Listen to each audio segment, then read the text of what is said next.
மேடையில் அமர்ந்திருக்கும் அனைவருக்கும் வணக்கம். பத்திரிகை நண்பர்கள், ஊடக நண்பர்கள், இணையதள நண்பர்கள், தொகுப்பாளர் கவிதா மேடம், பிஆர்ஓ சக்தி சரவணன் சார், அனைவருக்கும் வணக்கம். மேடையில் பேசி கைத்தட்டல் வாங்குற அளவுக்கு நான் பெரிய பேச்சாளர் இல்லை, அதனால் தயவு செஞ்சு நீங்களே ஒரு தடவை கை தட்டிடுங்க. இந்த கைத்தட்டல்கள் அனைத்தும் இந்த விளையாட்டுக்காரன் அந்த படத்தோட டீமுக்கு தான் போய் சேரும். அதுக்கு காரணம் என்னன்னு பார்த்தீங்கன்னா, ஆக்சுவலாக இந்த விளையாட்டுக்காரன் அந்த டைட்டில் வந்து என் கூட ஒத்துப்போகும். ஏன்னா இப்போ வரைக்கும் நான் எந்த ஒரு குறிக்கோளும் இல்லாமல் நான் பாட்டுக்காக வெளுத்ததெல்லாம் பால் அப்படின்னு அப்படியே வர பாதையில் நான் பாட்டுக்காக போயிட்டே இருக்கேன். எங்கள் அம்மா எங்கள் ஆயாலாம் அடிக்கடி சொல்லுவாங்க, விளையாட்டுக்காரனாக இருக்கானாப்பா, இன்னமும் புத்தி இல்லாமல் அப்படியே ஏதோ அப்படி இருக்கிறானே அப்படின்னு சொல்லுவாங்க. அதனால் இந்த டைட்டில் பார்க்கும்போது அப்படியே எனக்கே ஒரு இது தோணுச்சு, இன்னமும் புத்தி இல்லாமல் தான் இருக்கிறான். இப்போ கூட பாருங்கள், இந்த படத்தில் இவ்வளோ பேர் நடிச்சிருக்காங்க, ஆனால் இந்த படத்துக்கு என்னை கூப்பிட்ருக்காங்க. அந்த இடத்துல இந்த படத்தில் சம்மந்தப்பட்டதோ இல்லை படத்தோட பேரையோ வெளியில் பிரபலப்படுத்தணும் அப்படின்றதுக்காக நான் ஒரு பேட் எடுத்துகிட்டு வந்தேன், பால் எடுத்துகிட்டு வந்தேன். அந்த கீர்த்தி கூட வெளியில் கிரிக்கெட் விளையாடுற மாதிரிலாம் பண்ணேன். இது வந்து பார்க்குறவங்களுக்கு ஒரு ஒரு விளையாட்டுத்தனமாக தான் தெரியும், என்னப்பா இவன் அப்படின்னு. என்னோடய குடும்பத்துலேயும் யோசிச்சு பாருங்கள், இதெல்லாம் எப்படி அக்செப்ட் பண்ணிப்பாங்கன்னு. என்ன பண்ணுறது, இதுதான் நான் சொன்னேன், இன்னும் நான் விளையாட்டுக்காரனாக தான் இருக்கேன் அப்படின்னு. அதுவும் இல்லாமல் இந்த படம் கவிதா மேடம் சொன்னாங்க, இந்த மாதிரி பாட்டு பாடி ஆரம்பிங்க அப்படின்னு. உப்பு இல்லா கடல் இருக்குமா, நட்பு இல்லா வாழ்க்கை நிற்குமா தம்பி, உப்பு இல்லா வாழ்க்கை இருக்குமா, நட்பு இல்லா கடல் இருக்குமா. ஸோ அப்படி இந்த படத்தில் வந்த பாட்டு நட்புக்காக ஒரு இந்த கதையில் இம்பார்ட்டன்ட் கொடுத்துருப்பாங்கன்னு நினைக்கிறேன்.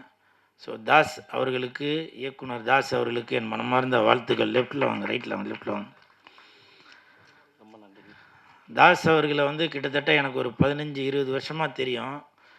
நான் அப்போது நடிக்கிறதுக்கு சான்ஸ் தேடி ஆஃபீஸ்லாம் போகிறப்போ நிக்காட்ஸில் ஆஃபீஸ் பாயாக இருந்தார், ஏவிஎம்மில் இருந்தார், சிஜே சினிமா விஜயகாந்த் சாரோடது இந்த நிறைஞ்ச மனசு இதெல்லாம் பண்ணாங்க இல்லையா, அந்த இதெல்லாம் இருந்தேன் நான்.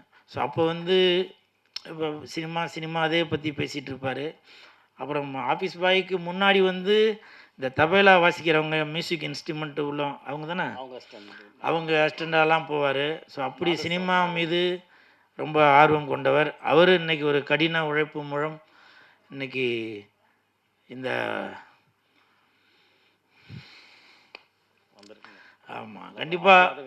ஆமாம் கண்டிப்பாக ஒரு நல்லது நடக்கும், சரிங்களா. அதுதான் விளையாட்டுக்காரன். கண்டிப்பாக இந்த படம் வந்து ஒரு மிகப்பெரிய வெற்றி அடையும். படத்தோட தயாரிப்பாளர் விவசாயி அப்படின்னு சொன்னார், அவருக்கு என் மனமார்ந்த வாழ்த்துக்கள். இன்னொரு வாழ்த்துக்கள் எதுக்குனாக்கா, என் பக்கத்தில் உட்காந்து நான் ஒரு ஃபோனே ஆஃப் பண்ணாமல் ஃபோன் அடிச்சுக்கிட்டே இருக்குது, பேசுகிறத கேட்க முடியல. நான் எடுத்து அதை ஏரோப்ளேன் மோடில் போட்டேன் சார், சைலண்ட்டில் போட சொன்னீங்க, ஏரோப்ளேனில் போட்டேன். அப்புறமா அதை எடுத்து விட்டுருங்க. அப்படி ஒரு கள்ளங்கப்படம் இல்லாத ஒரு வெள்ளாந்தியா வெள்ளை சட்டை போட்டதுக்கு ஒரு அறிகுறி, அவர் மனசும் வெள்ளை அப்படின்ற மாதிரி பேர் மனோகலன் சார் தானுங்களே. வாழ்த்துக்கள். இந்த படம் மிகப்பெரிய வெற்றி அடையும். அதே மாதிரி கவிதா மேடம் தொகுப்பாளர், எந்த ஒரு நிகழ்ச்சிக்கு போனாலும் அந்த இடத்துல கவிதா மேடம் இருந்தாக்கா ஒரு திருவள்ளுவர் அவங்க வந்து நேரடியாக வந்து அந்த திருக்குறளை பற்றி பேசினா எப்படி இருக்குமோ அப்படி இருக்கும். இன்னைக்கு நிகழ்ச்சி புதன்கிழமை, இன்னைக்கு நிகழ்ச்சி ஆரம்பிக்கும்போது கூட பொதுவாகவே நம்ம வீடு கூட பார்த்திங்கனாக்கா காலையில் நம்ம எழுந்திருக்கும்போது ஒரு சுப்ரபாரதம் பாடிச்சுனாக்கா அன்னைக்கு நாளில் நல்லாயிருக்கும். பார்த்துருப்பீங்க இல்லையா, கௌசல்யா சுப்ரராம பூர்வா சஞ்சா சபத்தசே அப்படின்னு. அந்த கௌசல்யா சுப்ரபா அப்படின்னு இருக்குல்ல, இனிமேல் இந்த கவிதா மேடம் அந்த நிகழ்ச்சியில் இருந்தால் கண்டிப்பாக அந்த நாள் நல்ல நாளாக அமையும். நான் வந்து இது சும்மா ஒரு மேடைக்காக பேசணும் அப்படின்னு சொல்லவில்லை. உண்மையிலேயே அவங்க அந்த பேசுகிற தோனி இப்போ உள்ள தொகுப்பாளர்லாம் பார்த்தீங்கன்னாக்கா அவங்க பாதி இங்கிலீஷ். நன்றி, வணக்கம், தேங்க்யூ. வந்து சிறப்பித்ததுக்கு நன்றி. அடுத்த நிகழ்ச்சிக்கு போகலாம்.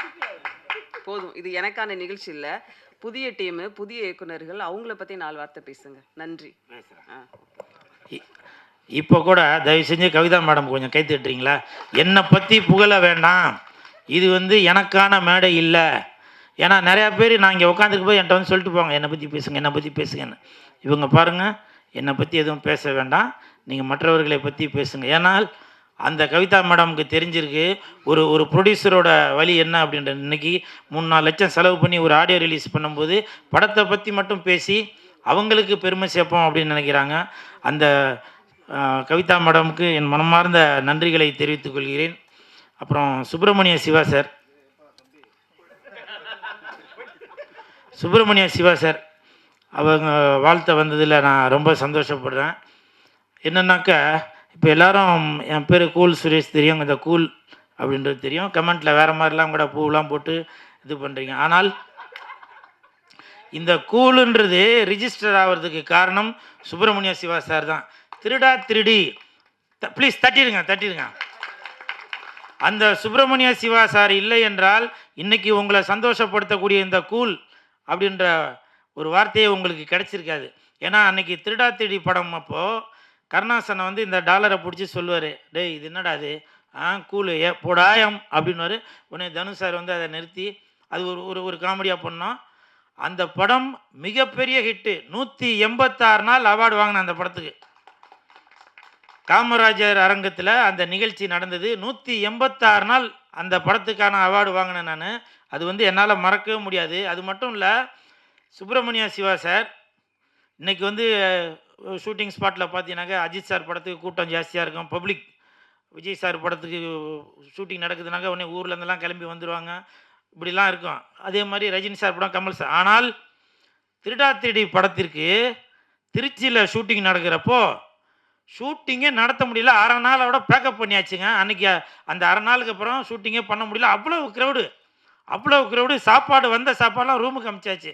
ரூமில் போய் சாப்பிடுங்க, இன்றைக்கி ஷூட்டிங் பண்ண முடியாது. அது மட்டும் இல்லை, நாளைக்கு எங்கே லொக்கேஷன்றது நாங்கள் காலையில் தான் சொல்லுவோம். இப்போவே யார்ட்டனா சொன்னாக்க அது இந்த ஊர் மக்களுக்கு சொல்லிடுங்க. அங்கே கூட்டம் வந்து லாரியாக திரண்டு வந்துட்டாங்க. உண்மை தானே சார்? லாரியாக திரண்டு வந்தாங்க அன்றைக்கி. இதை நான் எதுக்காக சொல்கிறேன் அப்படின்னாக்கா, இன்றைக்கி தனுஷ் சார் தமிழகத்தில் மட்டுமல்ல, ஹாலிவுட் பாலிவுட்டில் வரைக்கும் கொடி கட்டி பறக்கிறாரு. ஆனால் அன்னைக்கு கொடி கட்டி பறப்பார் என்பது இந்த சுப்பிரமணிய சிவா சாருக்கு அன்னைக்கே தெரிஞ்சிருக்கு. ஃபர்ஸ்ட் படம் துள்ளுவத இளமை, அந்த படத்தில் கூட தனுஷ் சார் வந்து மெயின் கேரக்டரில் 4 பேரில் ஒருத்தராக தான் நடிச்சிருந்தார். ஆனால் அந்த படம் ரிலீஸ் ஆன உடனேயே சுப்பிரமணிய சிவா சாருக்கு தெரிஞ்சிருக்கு, கண்டிப்பாக இந்த 4 பேரில் ஒரு முத்தை அவர் தேர்ந்தெடுத்து அந்த முத்துக்கு நல்லா அவர் பட்டை தீட்டினாரா இல்லையோ, இல்லை அவரே தீட்டிக்கிட்டாரா நான் தெரியல. ஆனால் அப்படி ஒரு அந்த வைரத்தை, அந்த வைடூரியத்தை கண்டு எடுத்து இன்னைக்கு உலகம் முழுவதும் பெருமைப்படக்கூடிய ஒரு மிகப்பெரிய நடிகராக, தயாரிப்பாளராக, இயக்குனராக வந்திருக்காரு அப்படின்னாக்கா அது சிவா சாருக்கு அன்னைக்கே அது தெரிஞ்சிருக்கு. இப்போ கூட நான் வந்து இதை வந்து அவரை பெருமைப்படுத்தணும் அப்படின்றதுக்காக சொல்ல வரல. ஆனால் அன்னைக்கு அந்த துள்ளுவதமை ரிலீஸ் ஆனதுக்கு அப்புறம் தான் இந்த திருடா திருடின்ற படத்தை இயக்குனர் அவர்கள் தனுஷ் சாரை சூஸ் பண்ணார். அதன் பிறகு 6 மாதம் கழித்து தான் காதல் கொண்டேன் ரிலீஸ் ஆச்சு. காதல் கொண்டேன் மிகப்பெரிய ஹிட்டு. அந்த 186 நாள் இப்போ உள்ள படங்கள்லாம் பார்த்தீங்கன்னாக்கா வெள்ளிக்கிழமைக்கு காலையில் ரிலீஸ் ஆகும், ஈவினிங்கே வந்து ஒரு சக்ஸஸ் மீட்லாம் வைப்பாங்க. ஆனால் அப்போது 186 நாள் ஓடின அந்த படம். அவர் மிகப்பெரிய ஒரு இயக்குனரான அவர் சுப்பிரமணிய சிவா சார் அவர்கள், அவர் கூட நான் இந்த மேடையில் உட்காந்துருக்கேன் அப்படின்னாக்கா அதுக்கு வந்து மிகப்பெரிய நன்றியை தெரிவித்துக் கொள்கிறேன் இந்த விளையாட்டுக்காரன் டீமுக்கு. இந்த சுப்பிரமணிய சிவா சார் இவ்வளோ நாள் நான் ஒரு 20-25 வருஷமாக அவர் கூட பழகியிருந்தாலும் முதலாக இந்த மேடையில் தான் நான் அவர் கூட பக்கத்தில் உட்காந்துருக்க கூட அந்த வாய்ப்பு கிடச்சிருக்கு. நான் அவர் கூட அவரோட படங்கள் நடிச்சிருந்தாலும் இது வரைக்கும் அவரோட மேடையில் அவர் பக்கத்தில் நான் உட்காந்ததே இல்லை. அதனால் இந்த விஷயத்தை நான் சொல்லணும் அப்படின்னு நினச்சேன். நன்றி சார். உங்களால் தான் எனக்கு இன்ன வரைக்கும் ஒரு பேரோடு இருக்குனாக்க அதை நான் எப்போவுமே உங்களை அந்த நன்றி மறமாட்டேன் சார். அதாவது ஒரு விக்ரமாதித்தன் கதை இருக்குது. அதில் 4 நண்பர்கள் இருப்பான். அந்த 4 நண்பர்களில் ஒருத்தன் வந்து எந்த எலும்பு கிடைச்சாலும் அதை வந்து உருவமாக்கிடுவான். இன்னொருத்தவன் அந்த அந்த உருவமான அந்த உருவத்துக்கு நரம்பெல்லாம் செஞ்சு நிற்க வச்சுடுவான். இன்னொரு நண்பன் என்ன பண்ணுவான், அதுக்கு வந்து தோல் பற்றிடுவான், தோலை உண்டாக்கிடுவான். இன்னொரு நண்பன் என்ன பண்ணுவான்னா அதுக்கு உயிர் கொடுத்துருவான். ஒரு நாள் இப்படியே பண்ணிகிட்டு இருக்கும்போது ஒரு நாள் புலிக்கு உயிர் கொடுத்துருவானுவ. ஒரு எலும்பை சேர்ப்பான், அது புலி உருவமாக இருக்கும். அதுக்கு நரம்பு பண்ணுவான், புலி ஆகிடும். புலியாகி 4 பேரையும் அது சாப்பிட்ரும் அந்த நண்பர்களை. அப்படி கூல் சுரேஷ் எந்த இடத்துக்கு போனாலும் எல்லாத்தையும் தூக்கி சாப்பிட்றாப்புல. அப்படி ஒரு புலி தான் நம்ம கூல் சுரேஷ். இதை நினைவுபடுத்தி என்னை வந்து சொன்னதுக்கு ரொம்ப நன்றி. ஏன்னா நன்றியை வந்து இந்த உங்கள்கிட்ட இருக்கின்ற சிறந்த பண்புக்கள்லாம் தாயாக விளம்போது நன்றி உணர்வு தான். நன்றி உணர்வு யாருக்கு இருக்குதோ அவன் மாபெரும் மனிதனாக இருப்பான், சிறந்த மனிதனாக இருப்பான். அதுதான் நம்மகிட்ட இருக்கிற நற்பண்புகளுக்கெல்லாம் தாயாக விளம்போது நன்றி. அந்த உணர்வு இருக்கிற வரைக்கும் நம்ம சுரேஷ் வந்து வெற்றி மேல் வெற்றியும் சாதனை மேல் சாதனையும் கிடைக்கும். நன்றி தம்பி. இன்னும் ஒரு 2 நிமிஷம் மட்டும் பேசிடுறேன்பா. அப்புறம் அன்பு செல்வன் சார், அவங்க வாழ்த்த வந்ததில் ரொம்ப சந்தோஷப்படுறேன்.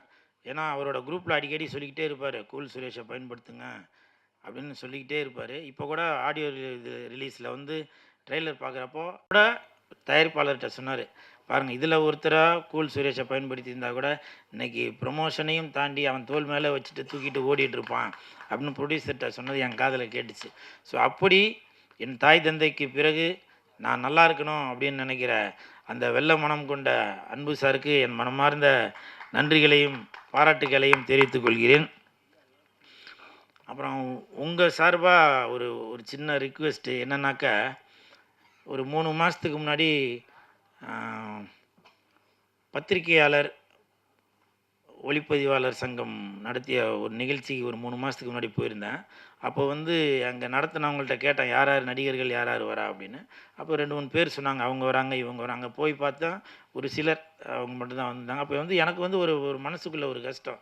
ஏன்னா நீங்கள் என்ன தான் கோடி கோடியாக போட்டு படம் எடுத்தாலும் இந்த இடத்துக்கு வந்து இவங்க முன்னாடி காட்டி அவங்க வச்சுருக்க கேமராவில் அதை ஷூட் பண்ணி அதை வெளியிலலாம் எல்லா இடத்தையும் காட்டுறாங்க.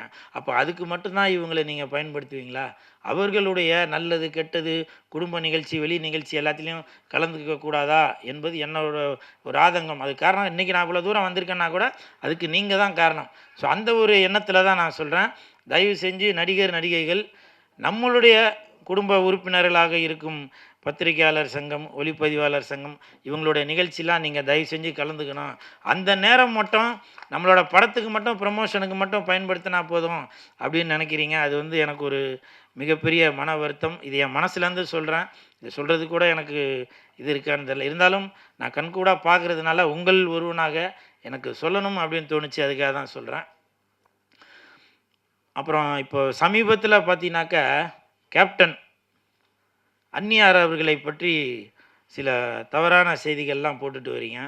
1.5 கோடியில் கார் வாங்கிட்டாங்க, திமுக கூட இணைஞ்சதால் 300 கோடி பணம் கொடுத்துருக்காங்க, அதில் வந்து ஒரு பெரிய ஆடம்பர கார் வாங்கிட்டாங்க அப்படின்னு சொல்லி ஒரு பொய்யான தகவலை சொல்லிட்டு வரீங்க. ஏன் கேப்டன் குடும்பத்திற்கு ஒரு 1.5 கோடியில் கார் வாங்கிறதுக்கு கூட அவங்களால முடியாதா? அது மட்டும் இல்லை, அந்த கார் வாங்கியே கிட்டத்தட்ட 1 வருஷம் 2 வருஷம் கிட்ட ஆகுது. நான் அந்த காரை நான் ஏற்கனவே பார்த்துருக்கேன். அப்படி இருக்கும்போது உங்களுக்கு பிடிக்கலனாக்கா விட்டுட்டு போயிருங்க. அதை விட்டுட்டு எதுக்கு ஒரு தவறான செய்தியை கேப்டன் குடும்பத்தின் மீதும் தேமுதிக மீதும் எதுக்கு ஒரு தவறான செய்தியை பரப்பிட்டு வரீங்க? அப்படி நீங்கள் கேப்டன் மேலே உங்களுக்கு அவ்வளோ அக்கறை இருந்துச்சுன்னா, தேமுதிக மேலே உங்களுக்கு அவ்வளோ அக்கறை இருந்துச்சுன்னா, போன எலெக்ஷன்லாம் நிற்கிறப்போ கேப்டனை ஜெயிக்க வச்சிருக்க வேண்டியதானுங்க. இப்போ நீங்கள் சொல்கிறதெல்லாம் பார்த்தா ஏதோ வைத்தறிச்சலில் சொல்கிற மாதிரி இருக்குது. அப்படி நீங்கள் கேப்டன் மீதும் தேமுதிக மீதும் அவ்வளவு உங்களுக்கு அக்கறை இருந்துச்சுனாக்கா நீங்கள் அப்போவே ஜெயிக்க வச்சிருக்கலாம். ஏன் அவருடைய மகன் பிரபாகரன் அவர்கள் நிற்கும்போது கூட அவரை ஜெயிக்க வச்சிருக்கலாமே? கட்சியில் உள்ளவங்களை ஜெயிக்க வைக்காட்டியும் அட்லீஸ்ட் அவருடைய மகனையாச்சும் ஜெயிக்க வச்சிருக்கலாமே? எதுக்கு இப்படி ஒரு தவறான விமர்சனங்களை எல்லாரும் வைத்துட்டு வரீங்க? தயவு செய்து இந்த உலகம் வந்து வாழ்ந்தாலும் ஏசும் தாழ்ந்தாலும் ஏசும். அதனால் நீங்கள் கேப்டன் அவர்களுக்கு, தேமுதிக அவர்களுக்கு, அந்நியார் அவர்களுக்கு, பிரபாகரன் அவர்களுக்கு நீங்கள் ஓட்டு போடாட்டியும் கூட பரவாயில்ல, ஆனால் தயவு செய்து ஒரு தவறான விமர்சனத்தை வைக்காதீங்க. 300 கோடி வாங்கிட்டாங்கன்னு நீங்கள் சொல்கிறீங்களே, நீங்கள் தான் பக்கத்துலேருந்து போய் எண்ணிக்கிட்டு இருந்தீங்களா? அந்த மிஷினில் போட்டு 300 கோடி எண்ணி பார்த்தீங்களா எவ்வளோ கொடுத்தாங்க அப்படின்னு? தயவு செய்து கேப்டன் அவர்களுடைய குடும்பத்தை பற்றி யாருன்னா பேசினீங்கனாக்கா உங்கள் நாக்கு அழுகி போயிடும். அவருடைய சாப்பாட்டை சாப்பிட்டுட்டு நீங்கள் அவரை பற்றி கேப்டன் குடும்பத்தை பற்றி தவறாக பேசியிருந்தா உங்கள் குடலும் அழுகி போயிடும்.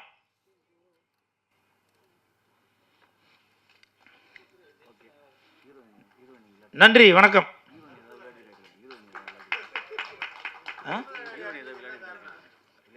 இது என்ன ஹீரோயினா?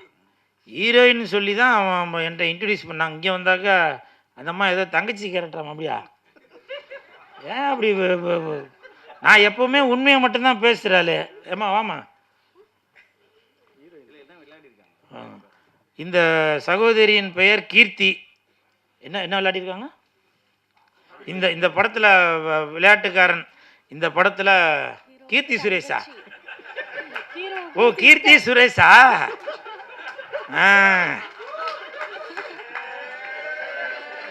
நல்லா இருக்கு, நல்லா இருக்கு, கிடைச்சிருச்சு போல.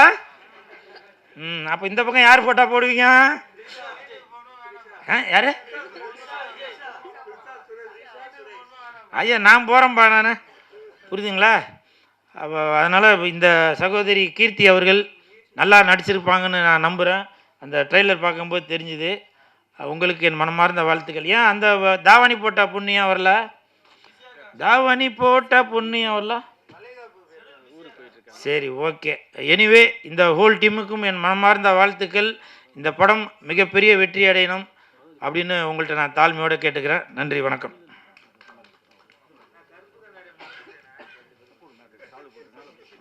போற வரையும் கூப்பிட்டு ஏன்பா நீ வேற